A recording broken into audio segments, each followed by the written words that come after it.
ये याद रखना है। अगर आपने ये याद कर लिया 12 और वित्त एक साथ, जो वित्त वाला पार्ट है वो कौन सा है, 12 है।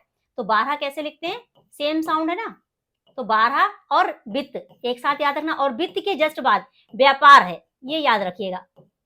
तो ये पार्ट कौन सा हो जाएगा, 13 हो जाएगा। कॉन्स्टिट्यूशन के पार्ट से रिलेटेड क्वेश्चन आते हैं एग्जाम में, तो आज देखेंगे कॉन्स्टिट्यूशन के पार्ट्स के बारे में।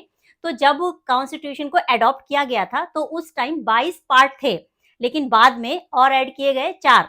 तो 4 ऐड होने के बाद कितने होने चाहिए, 26 होने चाहिए, लेकिन अभी कितने हैं, अभी हैं 25। तो 25 कैसे हैं, क्योंकि 7वां जो पार्ट था उसको हटा दिया गया है, निरसित कर दिया गया है, इसी वजह से अभी टोटल 25 पार्ट हैं कॉन्स्टिट्यूशन में।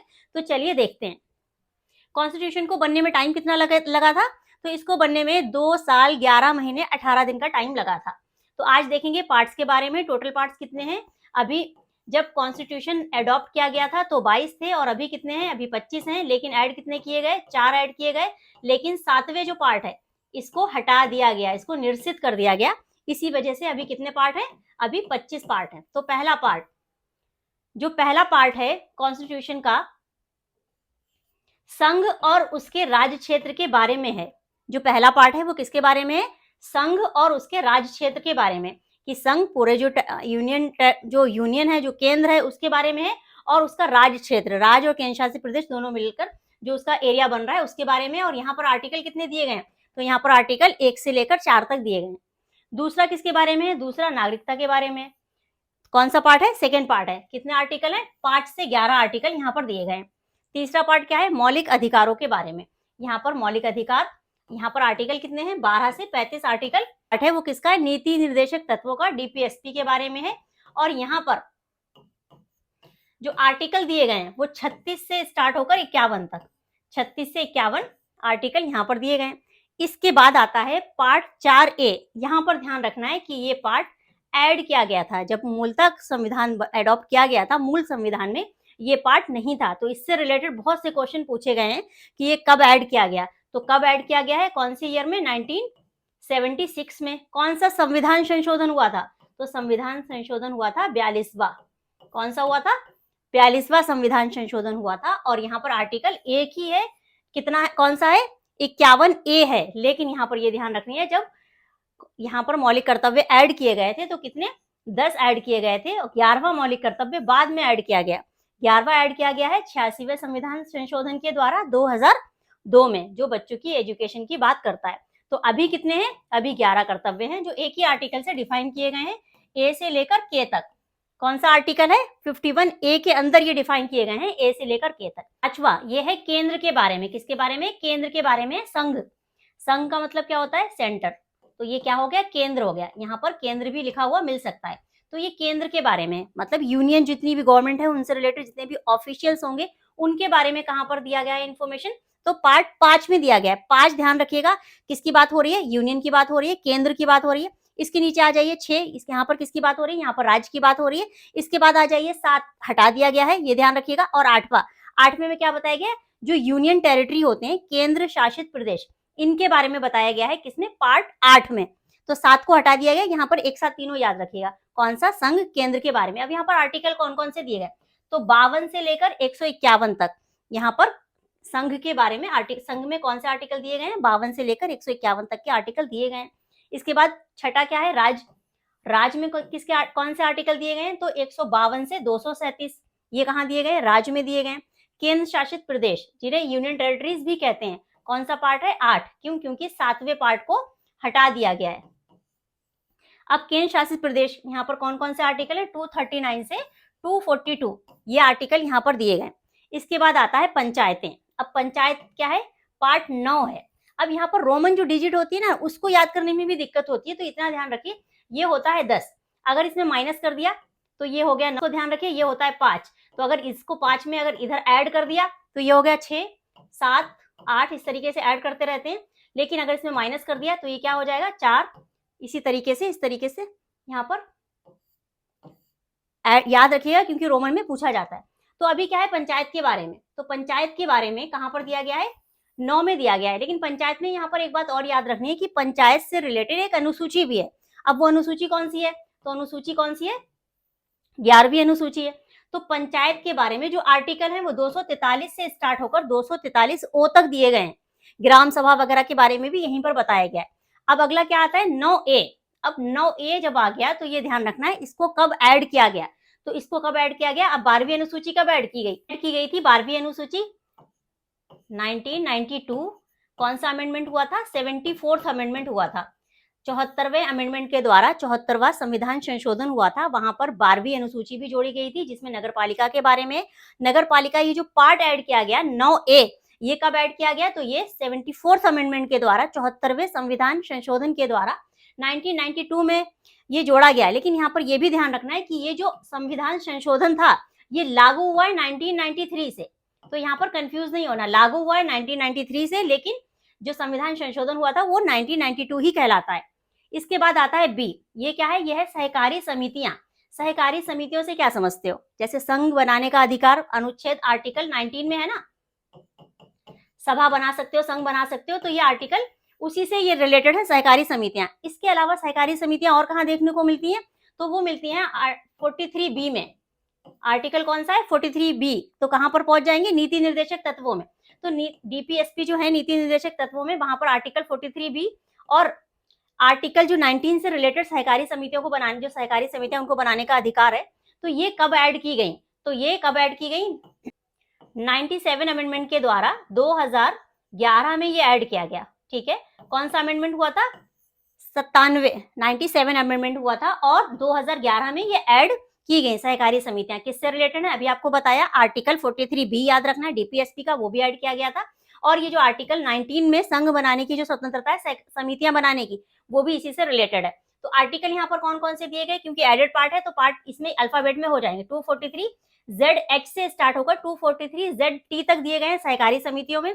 नगर पालिका में आर्टिकल कौन कौन से दिए गए हैं, तो 243P से स्टार्ट होकर 243 ZG तक दिए गए हैं यहाँ पर आर्टिकल। इसके बाद आता है 10वां पार्ट, किसके बारे में है, अनुसूचित और जनजातीय क्षेत्र के बारे में। 10 दिया है किसके बारे में, अनुसूचित और जनजातीय क्षेत्रों के बारे में यहाँ पर इंफॉर्मेशन दी गई है। आर्टिकल आ जाएंगे 244 और 244A। इसके बाद क्या आता है 11वां ध्यान रखना है, राज्य और केंद्र दोनों के संबंधों के बारे में बात करता है। मतलब राज्य और केंद्र, अगर इन दोनों के बीच विवाद हो जाता है, संघ और राज्य के बीच, मान लो एक राज्य है और एक सेंटर तो है ही, उन दोनों के बीच में विवाद हो गया तो उसका निपटारा कौन करता है, उसका जो भी निपटारा होता है वो सुप्रीम कोर्ट के द्वारा फाइनल किया जाता है, अगर उससे रिलेटेड कोई भी किसी भी तरह का विवाद हो जाता है। यहाँ पर आर्टिकल कौन से दिए गए हैं, 245 से 263 तक आर्टिकल दिए गए हैं। इसके बाद आता है 12वां, क्या है, वित्त संपत्ति संविदाएं और बाद के बारे में। 12वें में क्या दिया गया है, वित्त संपत्ति संविदाएं और बाद के बारे में। आर्टिकल कौन कौन से हैं, 264 से 300A तक है यहाँ पर आर्टिकल। फिर आता है 13वें में क्या दिया गया है, भारत राज्य के अंदर क्या व्यापार वाणिज्य और समागम, ये कहां पर दिया गया है। ध्यान रखना पार्ट कौन सा है 13 है और अनुच्छेद कौन कौन से हैं 301 से स्टार्ट होकर 307 तक। इसके बाद क्या आता है पार्ट 14, यहाँ पर क्या बताया गया है, संघ और राज्यों के अधीन सेवाएं। कौन कौन सी सेवाएं होती है, जैसे यूपीएससी ये जो सेवाएं होती है संघ और राज्यों के अधीन होती है ये सेवाएं, 308 से 323 यहाँ पर बताया गया। अब आ जाता है अधिकरण, यहाँ पर ये ध्यान रखना अधिकरण का मतलब होता है न्यायाधिकरण भी देखने को मिल सकता है, हो सकता है इस तरीके से लिखा हुआ आए न्यायाधिकरण, इसे बोलते हैं ट्रिब्यूनल्स। तो ये ऐड पार्ट है, तो ये कब ऐड किया गया था, ये 42वें संविधान संशोधन के द्वारा ही ऐड किया गया था 1976 में, ये याद रखिएगा। तो 1976 में 2 पार्ट ऐड किए गए, एक 4A जो चौथे 4A पार्ट ऐड किया गया मौलिक कर्तव्यों वाला, और दूसरा अधिकरण ट्रिब्यूनल्स के बारे में भी ऐड किया गया। तो ये पार्ट कौन सा कहलाएगा, ये पार्ट कहलाएगा 14A। ध्यान रखिएगा इसको ऐसे ही लिखा जाता है, कंफ्यूज नहीं होइएगा। इसके आर्टिकल कौन से दिए गए 300A और 300B, 323A 323B 2 आर्टिकल दिए गए। नेक्स्ट क्या आ जाता है 15 में दिया गया है निर्वाचन के बारे में। किसके बारे में दिया गया है, निर्वाचन के बारे में। चुनाव प्रक्रिया जितनी भी है वो यहाँ पर है, उसमें आर्टिकल 324 से 329A। यहाँ पर है कुछ वर्गों के लिए विशेष उपबंध, कौन सा पार्ट है ये 16 अनुच्छेद 330 330 से 342। अब यहाँ पर कुछ वर्गों, कौन से वर्गों की बात हो रही, SC ST OBC उन वर्गों की बात हो रही है, उनको जो रिजर्वेशन दिया जाता है उससे रिलेटेड यहाँ पर बताया गया है।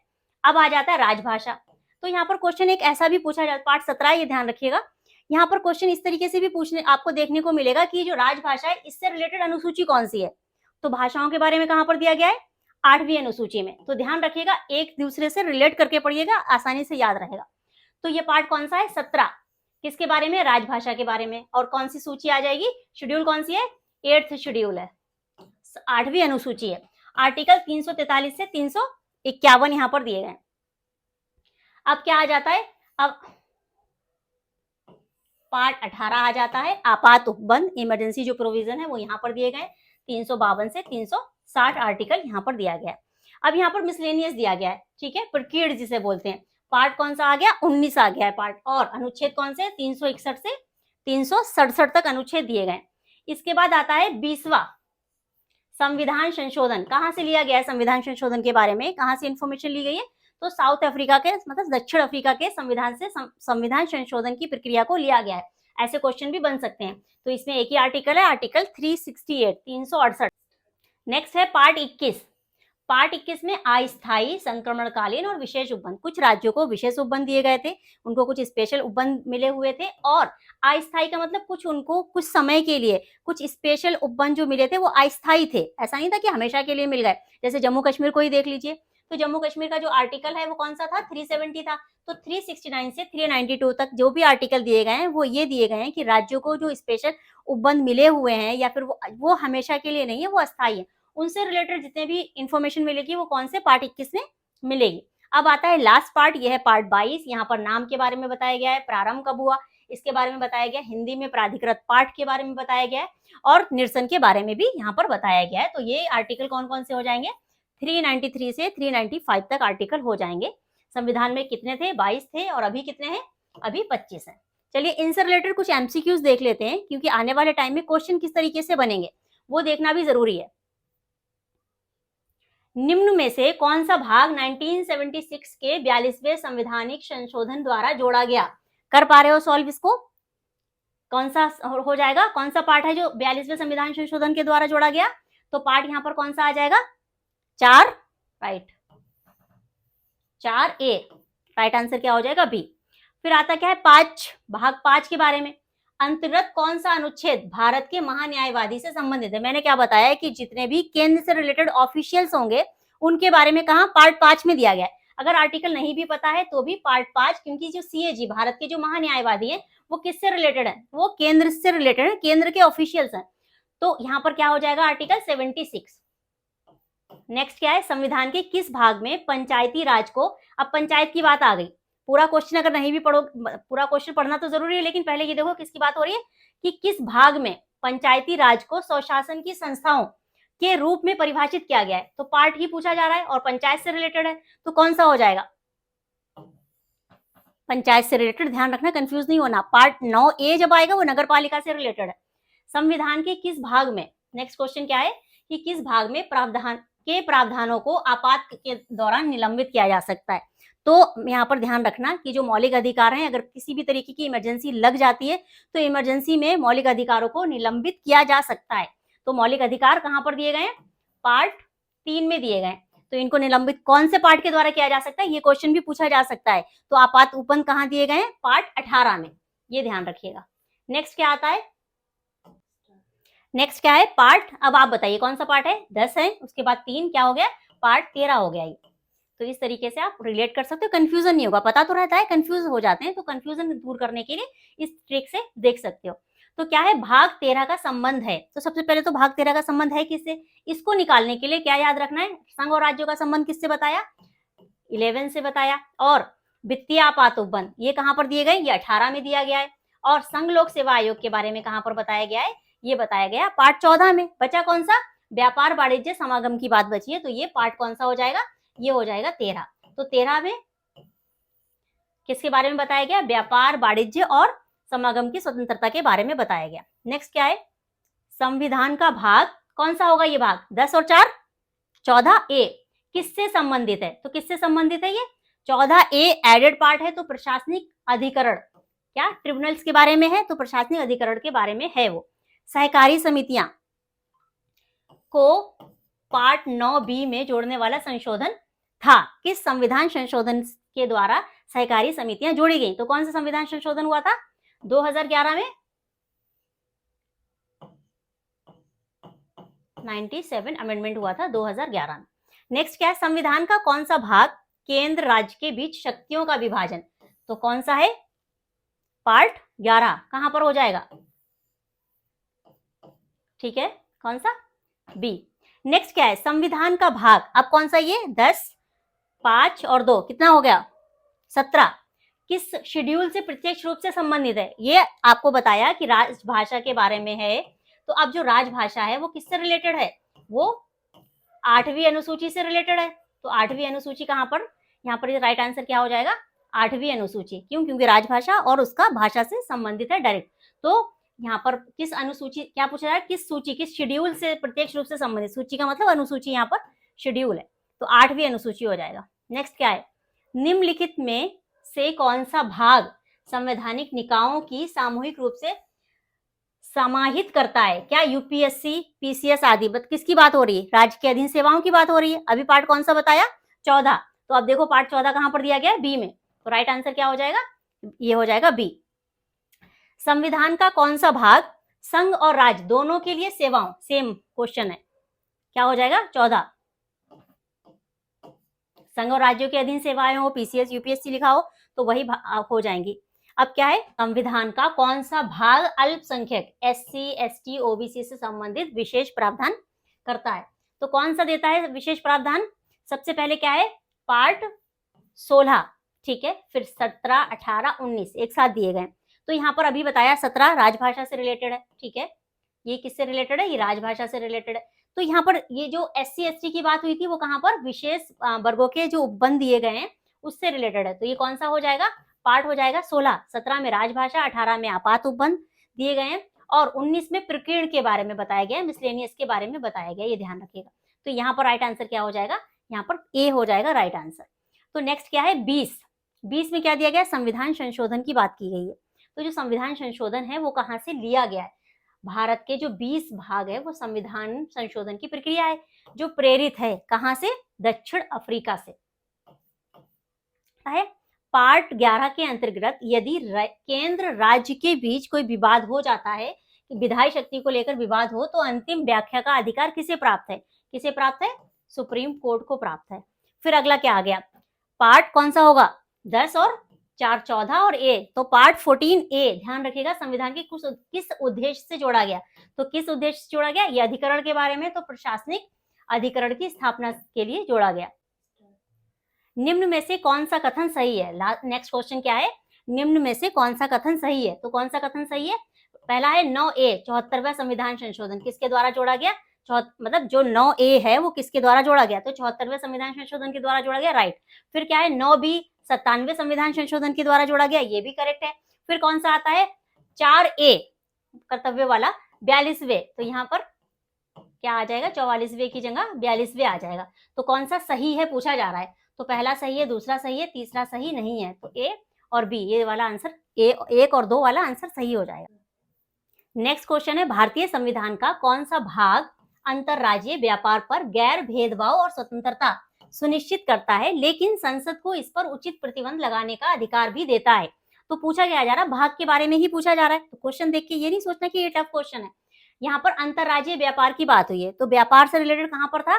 सबसे पहले क्या देखिए, ये देखिए 11वां कौन सा है?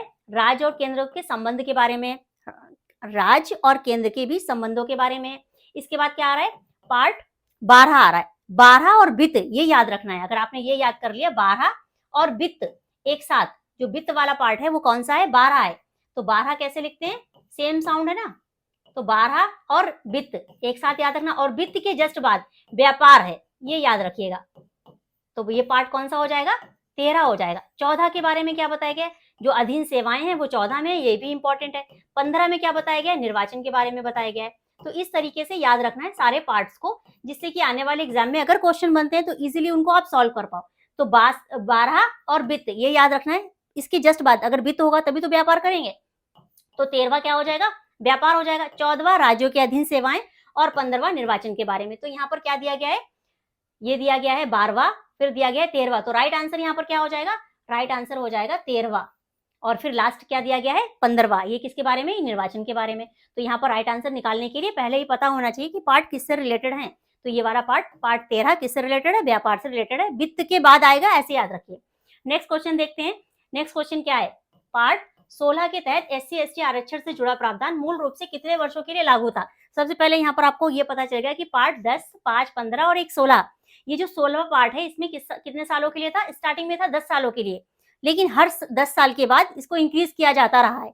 तो 10 साल जैसे पूरे हुए, आरक्षण खत्म होने वाला हुआ, फिर उसे 10 साल के लिए इंक्रीज कर दिया गया। तो ये SC/ST आरक्षण से जुड़ा प्रावधान जो मूल रूप से था वो कितने सालों के लिए था, वो 10 सालों के लिए था, लेकिन इसको हर 10 साल में अभी बढ़ाया जा रहा है। संविधान में मूल अधिकार भाग 3 में है, किंतु उसका दायरा किस भाग के द्वारा सीमित किया जा सकता है। जो भाग 3 में है उनको आपातकाल के दौरान निलंबित किया जा सकता है, तो वो दायरा तो सेट हो गया। तो जो यहाँ पर आपात उपबंध है वो किसमें दिए गए, तो आपात उपबंध कहाँ पर दिए गए, पार्ट 18 में दिए गए। नेक्स्ट क्वेश्चन क्या है, निम्नलिखित में से कौन सा अनुच्छेद 5 में क्या बताया गया, केंद्र के जो ऑफिशियल्स हैं उनके बारे में इंफॉर्मेशन मिलेगी, केंद्रीय कार्यपालिका के अंतर्गत नहीं आता है। तो केंद्र से रिलेटेड जो आर्टिकल है 52, 61 और क्या 72। सबसे पहले तो ये देखो 52 राष्ट्रपति से रिलेटेड है कि भारत का एक राष्ट्रपति होगा, ठीक है, जो भी कार्यपालिका शक्ति होगी उसमें निहित होगी, वो बात की बात है। लेकिन अभी 52 किससे रिलेटेड है कि राष्ट्रपति होगा, उससे रिलेटेड है, राष्ट्रपति के बारे में। 61 में राष्ट्रपति की महाभियोग के बारे में कि राष्ट्रपति पर महाभियोग लगाया जा सकता। 72 में क्षमादान की शक्ति है राष्ट्रपति की। अब कौन सा आ गया, अब आ गया आर्टिकल 153। ये 153 किसके बारे में है कि राज्यों में एक राज्यपाल होगा। इसके अलावा ये भी कहा गया है कि एक ही राज्यपाल 2 या 2 से अधिक राज्यों का राज्यपाल भी हो सकता है। तो यहाँ पर ये जो आर्टिकल है वो किससे आ गया, राज्य की बात हो रही है ना, तो ये राइट नहीं है। तो बाकी तो राइट है लेकिन पूछा रॉन्ग ही जा रहा है, तो राइट आंसर यहाँ पर क्या हो जाएगा, डी हो जाएगा। नेक्स्ट क्वेश्चन है, निम्न में से कौन सा भाग वित्तीय आपातकाल के दौरान केंद्र को राज्य की वित्तीय शक्तियों पर निर्देश देने का अधिकार देता है। तो कौन सा भाग, आपातकाल की बात हो रही तो कौन सा हो जाएगा, बी हो जाएगा। पार्ट कौन सा हो जाएगा, 18। नेक्स्ट देख लेते हैं, निम्नलिखित में से कौन सा भाग संविधान में मूलता का मतलब ओरिजिनली जब संविधान बना तब नहीं था, तो कौन सा नहीं था, 9A नहीं था। नेक्स्ट क्या है, किस भाग के अंतर्गत संसद किसी राज्य का नाम, सीमा, क्षेत्र साधारण बहुमत से बदल सकती है, तो कौन सा, पार्ट 1 में। इसके बाद क्या आता है, संविधान के किस भाग का संबंध controller and auditor general CAG से है, तो किसका, ये केंद्र के हैं, तो केंद्र कौन सा है, 5, ये ध्यान रखिएगा। Next question, I think last question है ये, क्या है, निम्न वक्तव्यों में से कौन सा गलत है, पूछा क्या जा रहा है कि कौन सा गलत है। तो पहला क्या दिया गया कि भाग 3, जो भाग 3 में क्या, मौलिक अधिकार न्याय योग्य हैं, बिल्कुल ये करेक्ट है। क्या, क्योंकि उनके अगेंस्ट अगर उनका हनन होता है तो आप डायरेक्टली सुप्रीम कोर्ट या हाई कोर्ट जा सकते हो, तो ये न्याय योग्य है, इनको न्यायालय के द्वारा लागू कराया जा सकता है। फिर क्या है, पार्ट 4 न्याय योग्य नहीं है। पार्ट 4 में क्या दिया गया है, DPSP, इनको लागू नहीं कराया जा सकता, ये भी करेक्ट है। पूछा क्या जा रहा, गलत पूछा जा रहा। भाग 4A न्याय योग्य है, क्या मौलिक कर्तव्य न्याय योग्य हैं, तो मौलिक कर्तव्य भी न्याय योग्य नहीं है, उन्हें न्यायालय के द्वारा लागू नहीं कराया जा सकता, ये हो गया रॉन्ग। इसके बाद क्या है कि पार्ट 18 मूल अधिकार निलंबित कर सकता है। 18 किससे है, आपात में ही तो उनको निलंबित किया जा सकता है, तो ये भी करेक्ट है।